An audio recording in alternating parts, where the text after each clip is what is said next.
Oke, baik, rekan-rekan sekalian, kita di pertemuan kali ini kita akan membahas tentang alat-alat pembangkit listrik dari tenaga bayu atau tenaga angin ya. Jadi kalau kita tahu ya bahwa energi tenaga bayu atau tenaga angin itu menggunakan turbin angin. Jadi prinsipnya kan menggunakan turbin ya, menggunakan turbin seperti ini. Nah, jadi prinsipnya kan angin akan berputar, angin akan bergerak ya, bergerak dan kemudian angin akan memutar sudut dari turbin ini. Jadi turbin akan punya sudut tertentu ya, dan kemudian akan digerakkan oleh adanya angin yang bergerak. Kemudian nanti antara turbin dengan generator itu akan dihubungkan dengan menggunakan poros. Nah, nanti kemudian ketika turbinnya berputar, maka generator juga akan ikut berputar dan menghasilkan energi listrik. Jadi prinsipnya sangat sederhana itu. Nah, turbin untuk pembangkit listrik tenaga bayu itu biasanya dia punya kapasitas antara 50 sampai 750 kW. Kalau yang kecil, turbin yang kecil itu kapasitasnya bisa mencapai 50 kW. Dan cuma dipakai untuk menyalakan listrik di rumah-rumah tangga sederhana. Nah, turbin itu nanti menggunakan blade ya, menggunakan blade. Jadi blade itu seperti sebuah penampang ya, sebuah penampang seperti sayap pesawat itu atau aerofoil. Jadi kalau kita mungkin tahu pesawat ya, di bagian ekor itu ada blade-nya. Nah, blade ini harus dirancang agar punya tingkat efisiensi yang setinggi mungkin sehingga bisa menghasilkan perbedaan tekanan antara satu sisi dengan sisi lainnya sehingga kemudian bisa menghasilkan perputaran. Jadi meskipun dalam kondisi angin yang kecil, tapi angin itu bisa menimbulkan perbedaan tekanan antara dua sisi dari blade sehingga akan memutar blade. Sehingga akan menimbulkan sebuah momen. Momen itu yang nanti kemudian akan membuat kincirnya berputar. Nah, kebanyakan kincir angin yang didesain itu dia menggunakan pengontrol sudut atau menggunakan pitch namanya. Jadi nanti kalau menggunakan pitch atau pengontrol sudut, ketika nanti kecepatan angin sedang kecil atau angin sedang sangat lambat, maka blade itu akan bergerak memutar menghadap ke arah angin. Tapi sebaliknya ketika kecepatan angin sedang sangat tinggi, maka blade itu akan berputar menjauhi arah angin. Kenapa dia bisa seperti itu? Karena ada pengontrol sudutnya blade. Nah, pengontrol sudut blade ini ada sensornya. Jadi ketika angin sedang kencang, sedang sangat lambat, maka pengontrol sudut akan mengontrol sudut dari blade-nya. Sehingga akan tercapai daya optimal dan konstan. Nah, kira-kira mungkin seperti ini ya, gambar dari turbin anginnya, kemudian pada prinsip dari pergerakan blade ini ya, itu kan sama seperti sayap pesawat, ketika ada wind flow atau ada angin, nanti dia akan terpecah menjadi bagian atas dan bagian bawah. Jadi mereka akan dipecah arah anginnya. Dan nanti angin yang bergerak dari bagian atas dengan bagian bawah itu kan punya kecepatan yang berbeda. Maka dengan kecepatan yang berbeda, maka tekanan udaranya juga akan berbeda. Akan dibuat tekanan udara yang di bagian bawah itu lebih kecil dibandingkan tekanan udara yang bagian atas. Sehingga akan terjadi gaya angkat. Nah, itu kalau misalkan di pesawat. Tapi kalau semisal di sini, maka begini nih, kan ada yang bergerak di sebelah kiri, ada di sebelah kanan. Nah, kecepatan angin yang bergerak di sebelah kiri sama di sebelah kanan itu berbeda kecepatannya.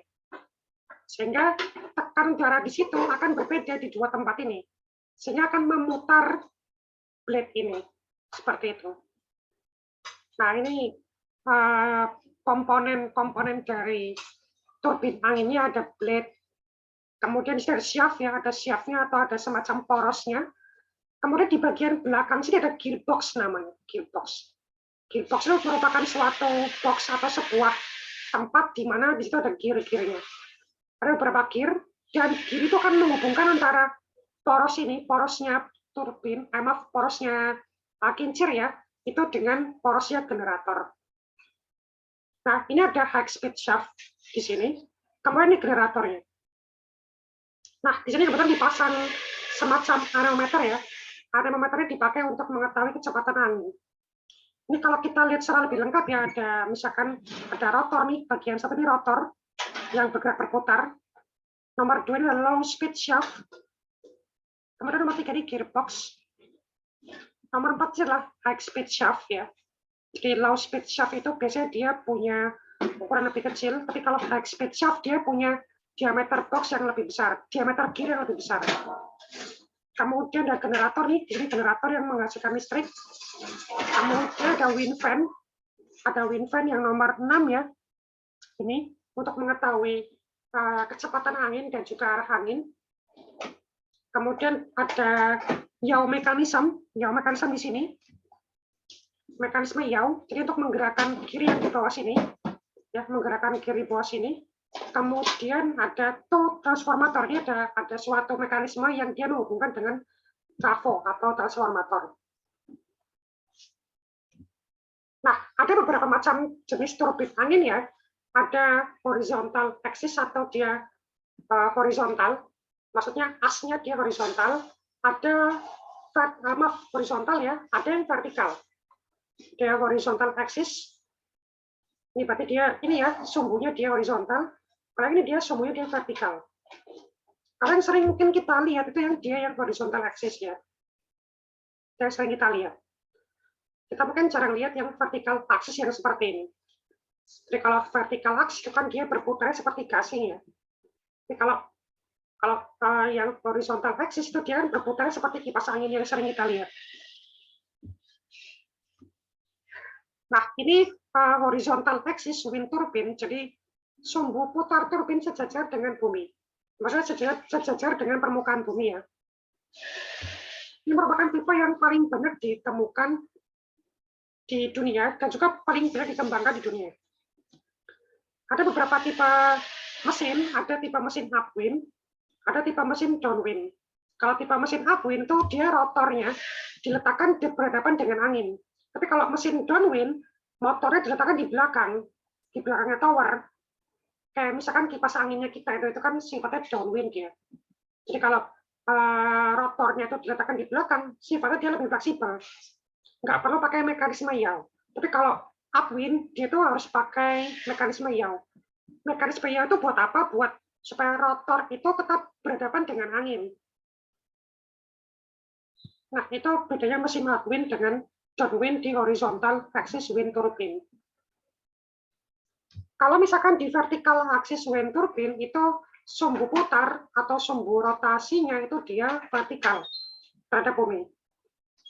Nah, rotor di dalam vertical axis wind turbine itu dia biasanya berputar agak pelan, sekitar 100 rpm, 100 rotation per menit. Tapi di sini meskipun dia lambat, tapi momen gayanya sangat kuat.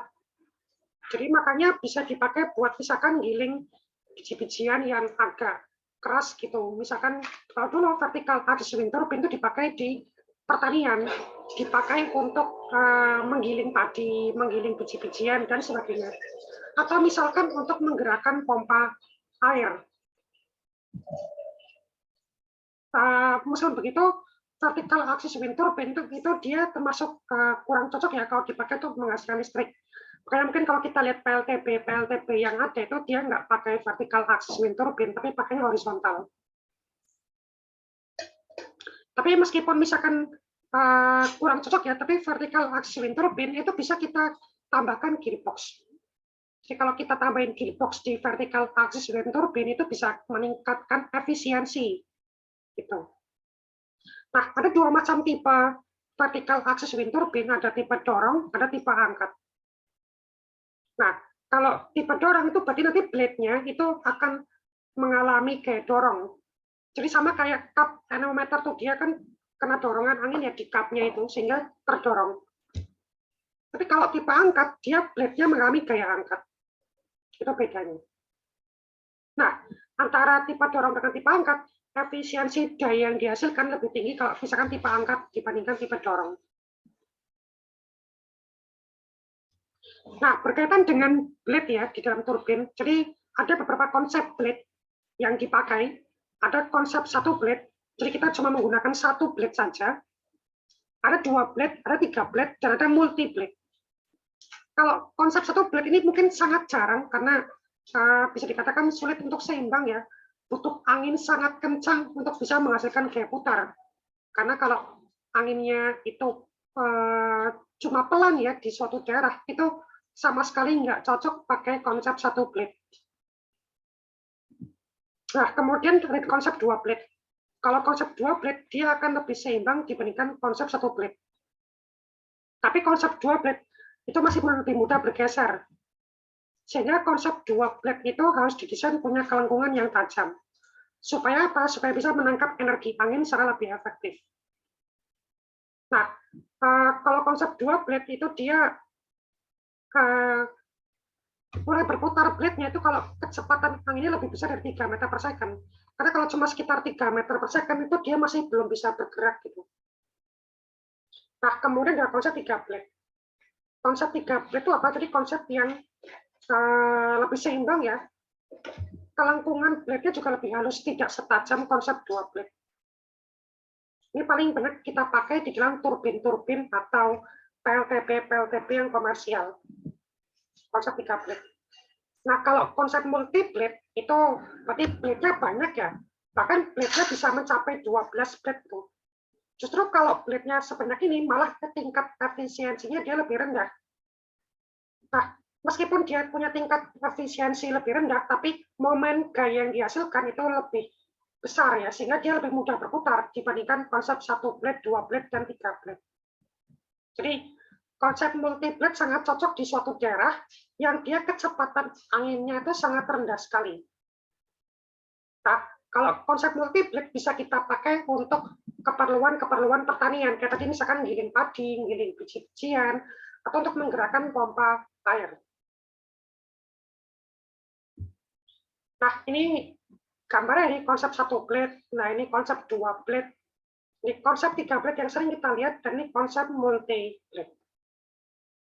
Nah, itu kira-kira rekan-rekan ya blade-nya. Ini kalau kita lihat lebih dalam ya, komponen dari PLTB, tadi ada rotor ya, kemudian ada pitch, tadi penggerak sudut ya, dia bisa menggerakkan sudut dari blade ini, ada gearbox di sini ya, ada low speed shaft, ada high speed shaft,